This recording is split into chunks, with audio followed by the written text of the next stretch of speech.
Hello and welcome to our 12-part mini-series Harvestable. Join us every Thursday for 15-minute fireside chats with agriculture's most insightful minds in the lead up to harvest. In this episode, we are joined by Pat O'Shaughnessy, CEO of Grain Trade Australia. Hi everyone, welcome back to Harvestable. I'm Emma Weston, your host today, and I'm the CEO and co-founder at AgrDigital, and it's such a pleasure to bring you Pat O'Shaughnessy, the Chief Executive Officer of Grain Trade Australia, who's coming on to join me today. Welcome, Pat. Hi Emma, thanks for having me. Yeah, it's great to have you on the show, Pat. Now, you and I have known each other for a little while in various incarnations, but I mean, what we have in common, we probably have lots of stuff in common, but one of the things that we have in common is that we both used to work at the Australian Wheat Board. We've both been in the grains industry for a long while. So there is quite a bit that I know about you, but I actually don't know like where you grew up. Did you grow up on a farm? Like what is your connection with grain and with agriculture? What is the story to Pat O'Shaughnessy? Yeah, I'm often asked that. The reality is, even though I've been working in the grains industry now for it's over 25 years, it's a long time. I actually grew up in suburban Melbourne. And what like me then, Pat. So that's another thing we have in common. Wow. That's right, in the eastern suburbs of Melbourne. And as it turned out, my family had a connection to a farm, a pastoral company around Carcoar in New South Wales. And then also we had cousins and friends and things that had farms, and I used to use every opportunity to just get out there and mess around on farms. Yeah, isn't that interesting? I, so similar to me as well, did not grow up on a farm, as many people know. Often say I'm a girl from the burbs of Melbourne, and then, that I chose farming and chose agriculture. So lots in common between you and me, Pat, as it turns out. But how did you come to the role at Grain Trade Australia, and what is Grain Trade Australia? Well, Grain Trade Australia is a trade organisation or representative group for the grain supply chain, I suppose, is the way we talk about it today. So it does involve growers, but it also involves what I call supply chain operators. And at the top end, if you like, or the big end, you'd have the likes of CBH and GrainCorp and the like, right down to people just operating a small business with a laptop and a phone. Yeah. It's quite interesting. How I got involved was a little bit accidental as well, in that I was working for a multinational grain trading company at the time, and I guess I've always had an interest in the industry, and having been in it for a while, you sort of stick at it if you like it. And I was sitting on the board of Grain Trade Australia at that point in time as a volunteer director, and it happened that the CEO at the time of Grain Trade Australia, a guy called Jeff Honey, passed away through a heart attack, and so I sort of transitioned in there as a bit of a stopgap measure, and then applied for the job. Yep. And a few years later, here I still am. Yeah, that's right. It's probably a role and a organisation that is like the grains industry itself. It sort of sucks you in, and there's so much going on and so much impact you can have. Why would you want to leave anyway? And then just to dig into a little bit more around the membership base. So as you said, it really diverse now because the grain trade is no longer just trading organizations and multinationals and domestic traders, right?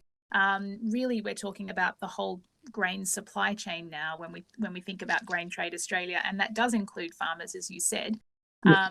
But probably didn't used to, and many farmers who might be listening now may not have thought of themselves as being within the possible member base of Grain Trade Australia. What's the value for farmers, and why would farmers be members? Well, I think there's a lot of work that we do around the supply chain and representation, but there's the farmer groups, the state farming organisations, and the national groups do that as well. I think the big thing for that Grain Trade Australia provides is what we tend to call as a self-regulatory framework for the industry. So we provide a series of grain trading standards, a series of grain trading contracts, trade rules, and arbitration services, and that rounds out into a framework that facilitates trade. And that's our mantra is basically facilitation of trade. So to me, a farmer, particularly these days, you talk about farmers, you're actually talking about a lot of substantial businesses, multi-million dollar turnovers. Yeah. And I think, to me, if you're turning over, let's say you're putting a couple of $1 million into the ground and hoping that it grows, it's probably also worth getting involved in the side of the business that turns that seed, if you like, into money. Yeah. And that's through trading. And so getting an understanding and involvement in the contracts and the trade rules should be as important part of the business as dealing with an agronomist and buying fertiliser. Look, that certainly makes sense. And I know a lot of our customers at AgrDigital and Waypath users in particular, one of the commonalities is the amount of on-farm storage and that they have on-farm. Yep. And the intention in many cases to continue to build storage and to perhaps expand that to having blending capability. Now, all of that sounds pretty much like the trade in some ways, doesn't it? Absolutely, it really is. There's a term called grain merchandising, which is really taking grain and from its original point in the paddock, if you like, and then presenting that in a way that the end customer is looking for. And the point you make about on-farm storage, when we were first started in the business a long time ago, there wasn't much, but these days there's an enormous amount of that, and I think. There's a lot of on-farm storage that is as good, if not better, than some of the commercial storages. And one of the things that we're working on at the moment, actually, with the Department of Agriculture, is a way of integrating some of this on-farm storage into the main commercial grain supply chains, be it for domestic or export. Because I really think that if you've got grain stored on farm and it's being managed properly, stored properly, then there's no reason that grain can't be presented the same way to the market as grain that may be held in a more traditional commercial storage. Yeah, look, that absolutely makes sense to me, and obviously music to our ears at AgrDigital, because we do think there's a huge opportunity to be working with the broader base of the supply chain to really facilitate trade, as you say. We do it from a technology perspective. You're doing it from a standards, industry representation, advocacy, as well as, negotiation sometimes. And, all of this kind of comes together with this changing role of the farmer, which is sort of what I wanted to dig into today. So just changing tack a little and thinking about harvest. This is a pre-harvest, series that we're doing. Yep. Is harvest a busy time for Grain Trade Australia? It's kind of interesting. Some years, yes, it is. And there's the difficult years normally where it might be rain and weather impeding harvest, but often for us, the harvest period is when people have got their heads down and getting on with it. And for us, yes, the numbers get bigger every day, but all going well, and if harvest runs quite smoothly, we're quite we don't sit back, never sit back, but people are out there harvesting, and hopefully when it all runs smoothly, people leave us alone. And so, fingers crossed for a smooth harvest, obviously, this year. It's looking like quite a large harvest. And, obviously, fingers crossed, when we say smooth, we often talking about the quality of the grain. We're talking about the ease of movement through the supply chain. That is something that does give me pause for concern at the moment, Pat. There is a lot of grain still around in bunkers and bins. Yep. A lot of it hasn't been moved. Has that been due to COVID, or, why is that? I think you could sort of, these days, just about anything can be due to COVID. That's very true. I think the reality is that we've had one of our largest crops ever, and moving that through the supply chain has been a challenge. It has worked. I mean, we've moved more grain through the supply chain now than we ever have. I was just looking at numbers a week or so ago. Back, 10 or 15 years ago, we'd average 2.5 million tonnes of exports a month, and that was sort of what we were taught when we first started. These days, we're doing 4 to 4.5 million tonnes of exports a month. So the supply chain's got a lot more efficient, but there's still more grain out there, and there certainly has been challenges around COVID, and particularly around labour, truck drivers, and cross-border movements. And I think looking at harvest coming at us, we've had discussions with the government, and they've talked about visas for labour, and unfortunately they're talking about visas for backpacker visas and the like. But I actually think that our biggest issue is going to be cross-border movements, and whether that's moving, driving a truck from Oaklands in New South Wales down to Melbourne to deliver a load of grain, or whether it's sort of going from Goondiwindi into the Darling Downs to deliver a load of feed grains, or even just the contract harvesters that start north and work south. I think that's going to be our biggest challenge. I know that farmers have been looking for labour in terms of headers, field bins, trucks, all of that, and the same is also true for the commercial grain operators looking for staff to man receival stands and get on a broom, all that sort of stuff. So it will be a difficult harvest, and probably would expect that it may take a bit longer than what we normally would expect. And touch wood, hopefully the heavens don't open up and we can still get through it in time. Yeah, certainly.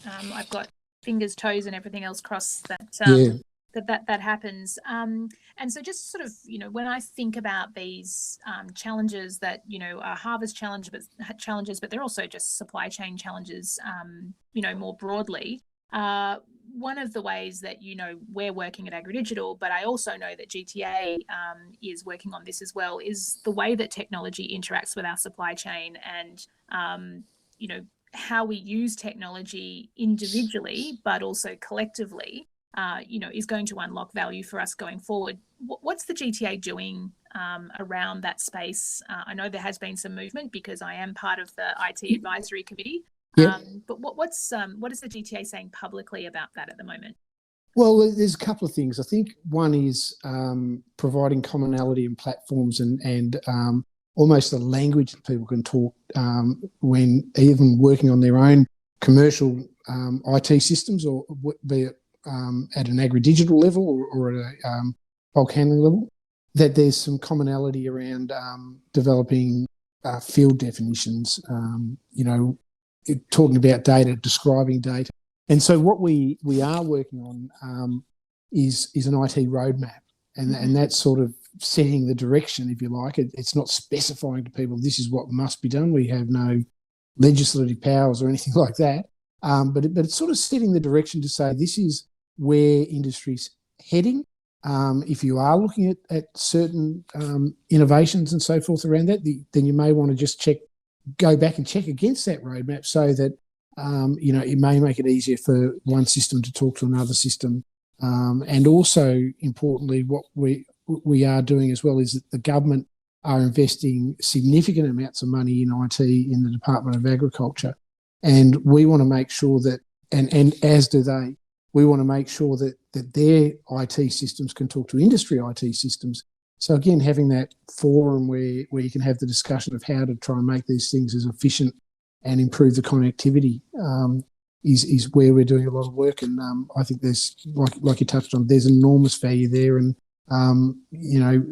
IT systems are something that people really notice when they don't work. And when they do work, you don't notice those things.